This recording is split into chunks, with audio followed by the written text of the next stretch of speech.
Hello friends, welcome to my channel A R K tax academy. Friends, आज हम फिर से एक इम्पोर्टेंट टॉपिक कवर करेंगे।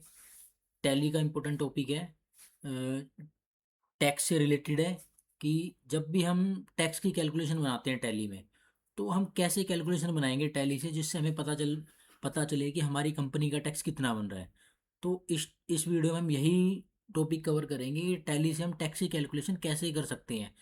अगर आप अकाउंटेंट हो, बिगिनर हो, ठीक है, तो आपके लिए बहुत ही इजी मेथड से मैं आपको बता दूंगा कि अपने ही टैली डाटा से आप पहले कि आप कैसे कैलकुलेट करोगे कि आपका कितना टैक्स बन रहा है आपकी फर्म में। ठीक है, तो आप बने वीडियो पे बने रहें। तो अभी चलते हैं। देखो, मैंने एक है ना कंपनी का अभी एक डाटा ओपन करा हुआ है, ये मैंने, तो ये डाटा है मेरे पास। ठीक है, तो आपको पता है, देखो इसमें सेल परचेज हमने डाली हुई है। सेल परचेज का आपको पता ही है कि कैसे अपडेट करते हैं। और परचेज भी दिखा देता हूँ, देखो परचेज भी है, तो मतलब मोस्टली हमारे पास इसमें सेल भी अपडेट है और परचेज भी अपडेट है। तो अभी हम बैक डाटा पे बात करते हैं कि हमारा जैसे अप्रैल का डाटा है, सपोज हमारा इसमें अप्रैल 26 का डाटा है, तो हम उसकी कैलकुलेशन करेंगे। देखो एक बार मैं दिखा देता हूँ आपको कि सेल हमारी है 7,90,000, ठीक है, और परचेज हमारी है 5,19 की। ये शॉर्टकट की है सेल देखने के लिए, DAS। इसमें यहाँ पे सेल रजिस्टर आ गया अब, और DAP हो जाएगा हमारा परचेज रजिस्टर। ठीक है, तो ये यहाँ से हम देख लेंगे। तो अब चलते हैं हम इसमें DOG 3, मतलब कि डिस्प्ले में जाएंगे, डिस्प्ले, फिर स्टैचरी रिपोर्ट में जाएंगे। यहाँ पे हम जाएंगे GST की रिपोर्ट में। GST की रिपोर्ट में जाने के बाद हमारे पास यहाँ GST से रिलेटेड ही ऑप्शन होते हैं।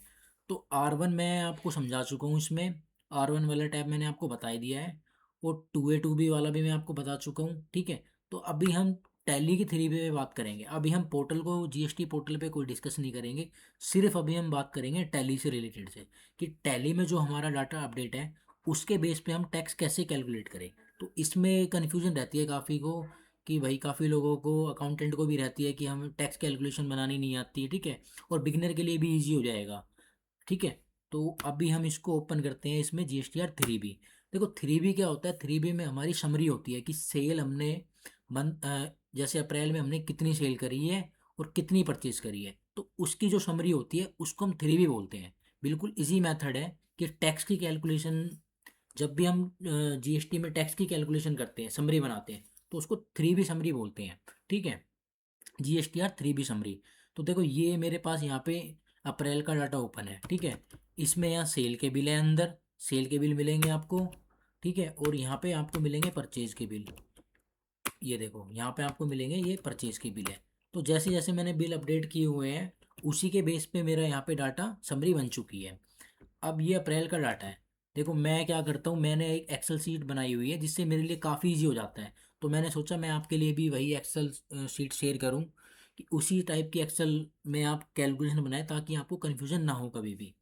तो देखो ये टैली है, और अभी मैं आपको एक एक्सेल दिखाता हूँ। ये एक्सेल है, ये मेरी खुद की बनाई एक्सेल है, कि इसमें आपके लिए इजी हो जाएगा कि टैक्स की कैलकुलेशन कैसे करते हैं।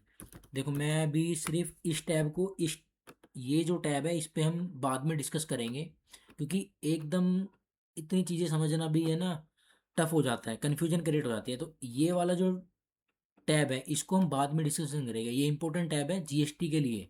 पर इसको हम एक, मैं इसकी सेपरेट वीडियो बनाऊंगा इसके लिए ना। तो अभी हम सिर्फ सेल परचेज से रिलेटेड से हम प्लस माइनस करके टैक्स बनाएंगे। तो देखो टैक्सेबल मैंने यहाँ पे बना रखा है, इसमें टैक्सेबल कितनी है, IGST कितना है, CGST कितना है, हमारा HGST कितना है। तो मैं यहाँ पे डाल देता, ये सॉरी, ये इसको टोटल टैक्स नहीं था, यहाँ मैं डाल देता हूँ जिस भी मंथ की मैं कैलकुलेशन बना रहा हूँ। मैं बना रहा हूँ अप्रैल 2026 की। ये मैंने अप्रैल 2026 डाल दिया। ठीक है, यहाँ पे सेल की फिगर आएगी टैक्सेबल, मतलब बिफोर टैक्स। तो टैक्सेबल सेल ये रही हमारी 669,790, 669,790। ये मैंने डाल दिया, ये IGST डाल दो आप यहाँ से। ये मैंने IGST की वैल्यू डाल दी है यहाँ पे। और मैं डाल देता हूँ CGST, और HGST तो सेम होता है। CGST है 20,000, 20,069.65। SGST अपने आप ले लेगा, मैंने यहाँ फॉर्मूला लगाया हुआ है। ठीक है, अब इनपुट टैक्स क्रेडिट मतलब कि हमने जो परचेज करी थी उस पर हमें कितना इनपुट है हमारे पास। तो यहाँ परचेज की फिगर आएगी, सिर्फ टैक्स की फिगर आएगी। ये मैंने जीएसटी के फॉर्मेट में ही बनाई हुई है ये शीट ना। अब आप आ जाओ टैक्स की करिए इनपुट। तो इनपुट हमारे पास है 59,782.32, 59,782.32।